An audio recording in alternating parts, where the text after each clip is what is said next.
All right, folks, we are back here on Issues and Answers. My Country with Scott Cannon here on WLTH 1370 AM. That's 92.7 in the FM dial. And as usual, the 4th of July was this week. And with that comes what comes every 4th of July weekend and every Memorial Day weekend.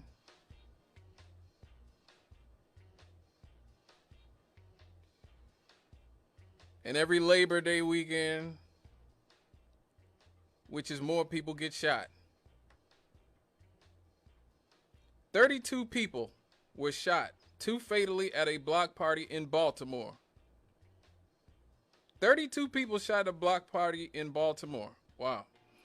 At least 3 people were killed and 10 ended at an annual July 4th bash in the state of Louisiana. A 7-year-old child was shot to death in Tampa, Florida, after 2 groups gathered along a causeway for an Independence Day party, I guess of some sort of a rally. They started to fight. 9 other people were injured when bullets were sprayed from a car in the nation's capital. A rash of shootings as the U.S. celebrated the 4th of July is spiking fears in communities across the country and highlighting the challenges police face in preventing such violence. As temperatures warm and festivities move outside, policing such events is a delicate balance for law enforcement, who must weigh the right of revelers to gather with the threat of violence that looms in public and private spaces in a nation awash with guns. White House Press Secretary Karine Jean-Pierre condemned the gun violence on Wednesday, urging Congress to pass a ban on so-called assault weapons and placing the blame on the proliferation of guns in the U.S. Well, that's helpful. The 28 people who were injured in Baltimore range from the ages of 13 to 32, with more than half of them younger than 18. Wow, that is horrific. Folding tables and plastic cups were scattered on the streets, apparently left behind when people ran from the gunshots. Man. The annual celebration in Shreveport, Louisiana, where a gunman opened fire late Tuesday, had gone on for a decade with no trouble. Shreveport police said that the officers who arrived on the scene had a hard time reaching victims because of the volume of the parked cars. Wow.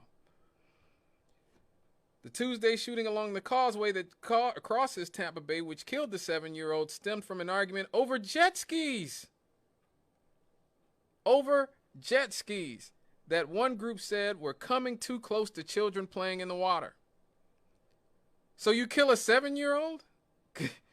Wow. The night before, 3 people were killed and 8 others were injured when several men fired indiscriminately into a crowd of hundreds that gathered in a Texas neighborhood and a festival in that area. 5 people were shot earlier Wednesday in Boston, where debris from fireworks and empty boxes were seen scattered on the street as law enforcement worked to collect evidence. Wow. So here we are, another 4th of July weekend marred by violence. And look, the issue is, what are we going to do about it? What are we going to do about it? Now, I know all you people probably who are reared on the corporate media, corporate liberal media that I like to call them, CNN, MSNBC, Fox, whatever, the corporate media, should I say, just corporate media in general, NBC, ABC, CBS. They're going to say we got to lock more people up, or, we got to give people jobs, or we're going to, we got to ban guns, or we got to ban assault weapons, or whatever. Like, you're going to get the same prescriptions that you always get. The same doggone prescriptions that you always get. But as I'm going to show you tonight on this show, The issue is, and the issue always has been, choices. Choices made by the people in charge here in not just the city of Gary. I mean, this is low level. East Chicago, Gary, Hammond, Chicago, this area that we're in, the Chicagoland area. This is just a small region, okay? But I'm talking about as a country. The choices that the powers that be have made in this country for decades created this. Hell, probably a century or so created this.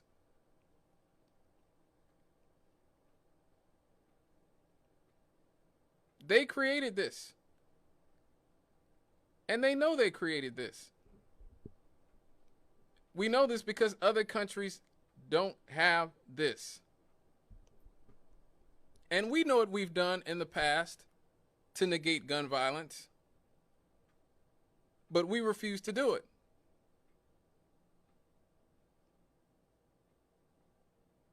Because primarily, our government, their main job is maintaining a status quo that benefits Wall Street, the military-industrial complex, the prison-industrial complex, and other entities that make money off of our dysfunctional society, including Big Pharma and everything else. It's to keep the machine going. It goes back to what we were talking about with Dr. Umar last week. If you guys haven't seen that, go to my my YouTube channel, Scott Cannon WLTH. If you haven't seen my take on the Dr. Umar clip where he talks about the role of black men in our society not being leaders and things like that, Scott Cannon WLTH on YouTube, Scott Cannon WLTH on YouTube. I check that segment out. And I touched on this last week when I did that. But whether we're talking about the black community or general or just poverty, the deaths of despair that we're seeing in this country, all of it goes back to the choices our politicians made. Okay? How many people are familiar with the name Al Capone?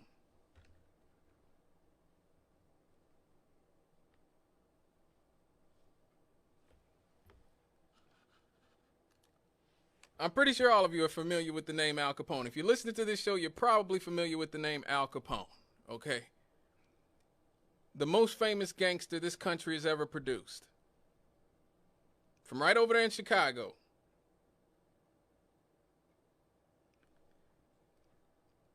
Al Capone's Chicago was, by our standards, 95% white. 95% white in the 1920s when Al Capone was doing his thing.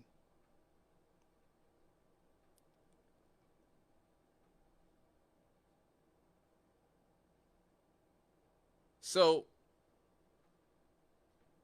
in that era, the street crime, the violence that has come to be associated with black communities all over America, including Chicago, especially Chicago. You know, conservatives can't stop bringing up Chicago. That's just their code word for nigger. Let's just be real.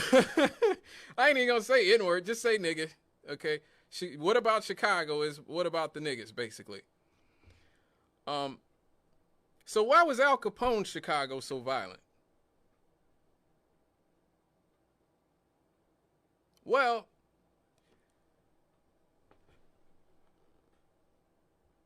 a 100 years ago, Italians, like Al Capone, the Irish, the Jews, and other European ethnic groups who came here as immigrants, were not considered white people. They were not. They weren't considered black. They weren't niggas. Don't get me wrong. They were not that. But they were not considered white either.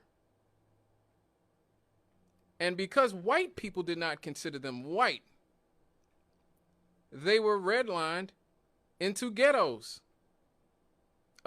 in Chicago, in New York, in Detroit, in Philadelphia, and all the major cities in the world. I mean, in this country. that's why when we talk about gangsters in American history, they're all white. All of them are white. Jesse James, Billy the Kid, Al Capone, Meyer Lansky, Lucky Luciano, Abe Relis, Murder Inc., Albert Anastasia, John Dillinger, Bonnie and Clyde. All the gangsters are white that we know in American history. I mean, don't get me wrong. There were black gangsters. They were just small potatoes in comparison to the white gangsters. They just weren't anywhere near as prolific in their criminality as the European gangsters. You know? That's why rappers call themselves Capone and Gotti and Siegel, Bugsy Siegel, and, you know, tons of rappers name themselves after these people today because they are still the name brand for gun violence and gang banging in America.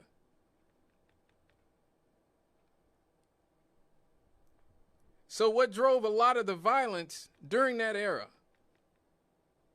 was a policy called prohibition. Prohibition was enacted in 1919, which banned the sale of alcohol in America.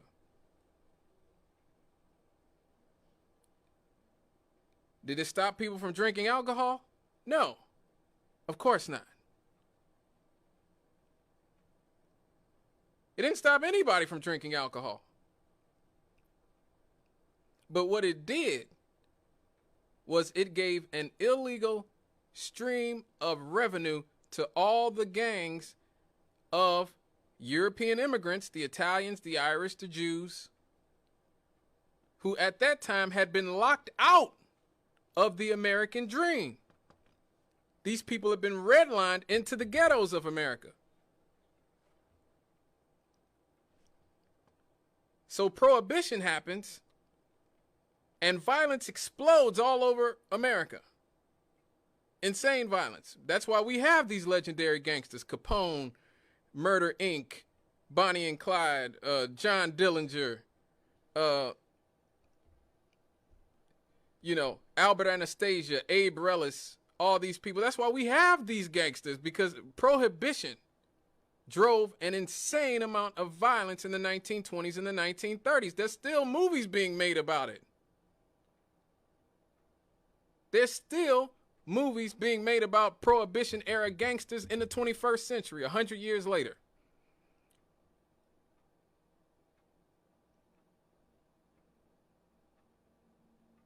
So what happened? What happened? Did all the Jews, the Irish, the Italians all just decide one day to stop being Pookie and Ray Ray and stop committing crimes and get themselves together and go to school and be good? No. That's not what happened. Two things happened. One, we ended prohibition. We ended alcohol prohibition in 1933. America did not like the idea of having dead white people all over the streets of America, coast to coast, due to prohibition and the illegal alcohol trade that drove gun violence during the 1920s. So we ended prohibition. Also, something significant happened after World War II. We changed our racial classification system, right? We changed how we classify race in America. Groups that had not been allowed to be white before and benefit all that comes with being white, being able to live in whatever neighborhood you want to live in and, you know, start businesses and all the stuff. After World War II, those people were made white. The Italians are white now. You call an Italian anything other than white, they look at you like they're crazy. Like you're crazy, I'm sorry. You call a Jew anything other than white, they'll look at you like you're crazy. You call somebody Irish, tell Joe Biden he's not white. I dare you. Go do it. Tell Joe Biden he ain't white. Because he's Irish. What ending prohibition did And what allowing those groups to be white did was it allowed them to move to good neighborhoods, start businesses. Hell, all the gangsters that were still around, like the Bronfman family, who started Seagrams. Yeah, the Seagrams, gin and juice people, the gin people, Seagrams.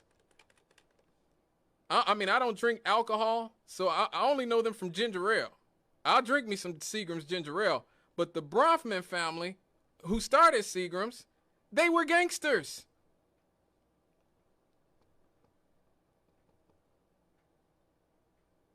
Yes, the Kennedys.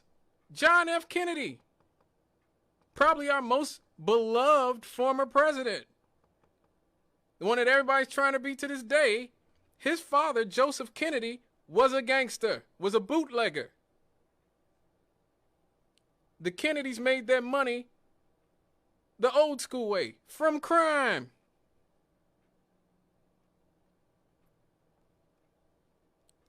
They were allowed to become legit. They were allowed to move to the good neighborhoods. Hell, we even allowed Nazis with Operation Paperclip. If you don't believe me, look this up, Operation Paperclip. We even let Nazis come after World War II who had helped torture and murder Jews. We brought Nazi scientists here, brought them here, and allowed them to live better than the black GIs who fought Hitler and the Nazis.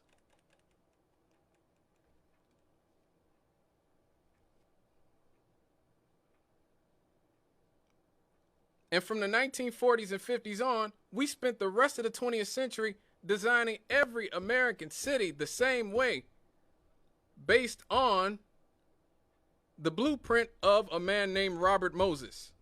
I've talked about him before. I just talked about him a few weeks ago. One week I'm going to have to do a Men Who Destroyed or Men Who Ruined America segment on Robert Moses, because he was a bastard. He designed New York City. He was the city planner of New York City. He designed New York City in the 20th century, specifically to funnel blacks and some Hispanics into the ghettos of New York City, while at the same time creating what is the suburbs, the modern suburb, the modern American suburbs. And so all the white people, all the jobs, and all the wealth would be in the suburbs. And all the black people would be funneled into intergenerational poverty in the ghettos of New York City. And every city in the country mirrored New York City's strategy. That's why we consider, think about it, we associate the word urban with black. How did that happen? We were sharecroppers and slaves. We associate the term suburban with white people. How did that happen? Robert Moses is how that happened. All the city planners of America is how that happened. They funneled black people into the worst neighborhoods in America on purpose. The worst urban neighborhoods, built highways through them so that wealth could not accumulate in black communities. The highways would drive the wealth out of black communities. Black households would not accumulate wealth. That means worse amenities, worse schools, worse jobs, worse fire departments, worse police departments, worse streets. You're going to have less money to build, to deal with the potholes in the streets, and etc.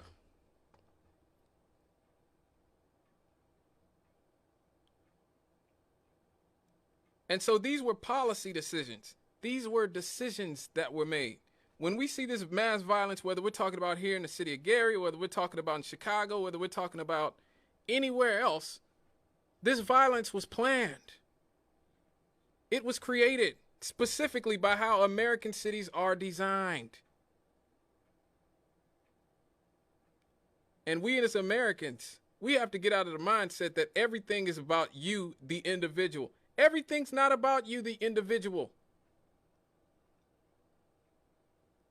Systems create people.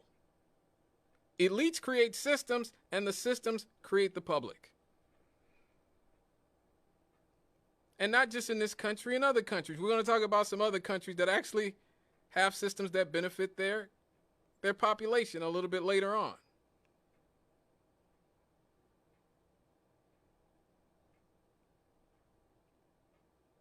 But it's important to remember this. We keep looking at this from a micro scale. This is a macro problem. You take a city like Gary, Indiana, like East Chicago, Indiana, like Flint, Michigan, like Detroit, like Buffalo, New York, like Cleveland.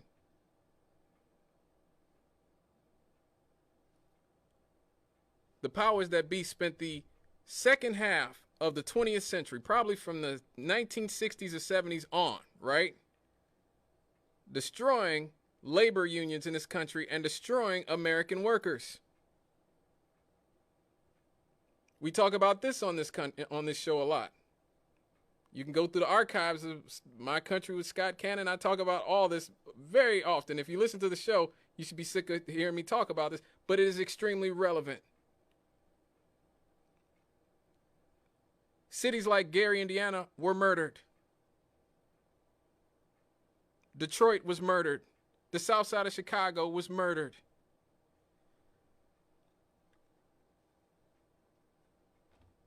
They thought American workers had it too good in the 20th century. Too many American workers, especially black people, got union jobs, factory jobs that allowed them to live a middle-class existence in the 1940s, 50s, and 60s. And the right-wing apparatus has spent the last 50 years destroying it.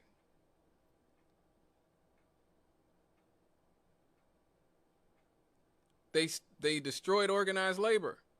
So real wages reached their peak in 1973 in this country. Americans have not had a raise since the early 70s. In 1973, on minimum wage, you could raise a whole family of 3. You could take care of a whole family of 3 people with a minimum wage salary in the United States in 1973. Now there's not a city in the country that you could take care of a family of 3 with minimum wage.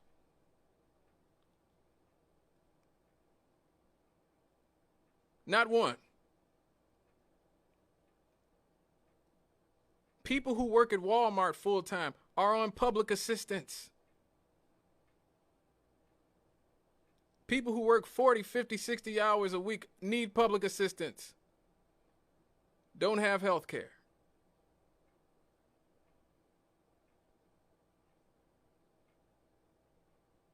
So when we look at the amount of murders and homicides that we see, this isn't an accident. This isn't just because people decided out of the blue to stop being good parents. You think out of the blue, all the Italians and Jews and Irish people just decided to start being good parents in the 1950s? No. America stopped forcing them into poverty in the 1950s. And magically, when they stopped doing that and allowed them to start starting businesses, live in good neighborhoods, send their kids to good schools, magically people do a little bit better when that happens.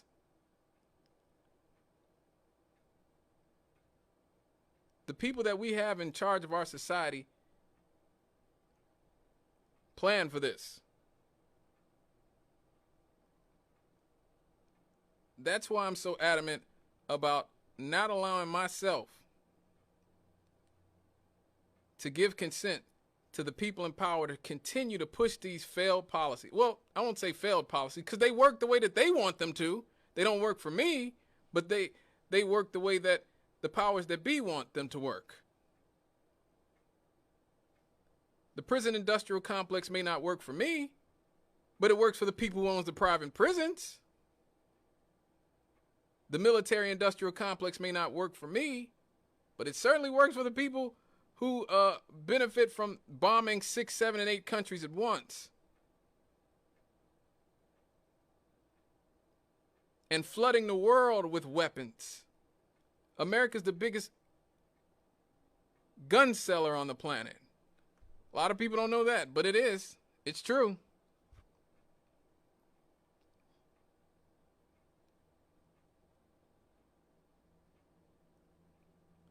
Having a media that's owned by a few billionaires, which is why people like, Rachel Maddow on MSNBC and all the idiots on Fox News and all the puppets on CNN will just toe the line of whatever the military-industrial complex or whatever Big Pharma tells them to. That don't work for me, but it works for the people who own those companies. And those people own our politicians. Yes, they do. So, as I always like to say, the system is not broken, it is fixed. The system is fixed.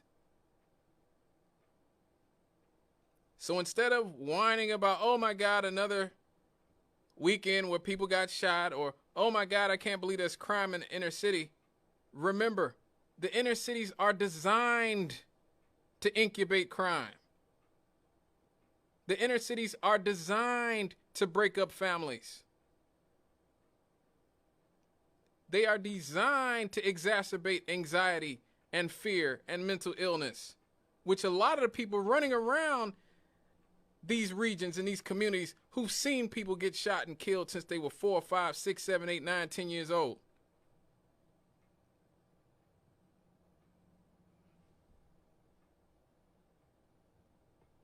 The system is designed to work this way.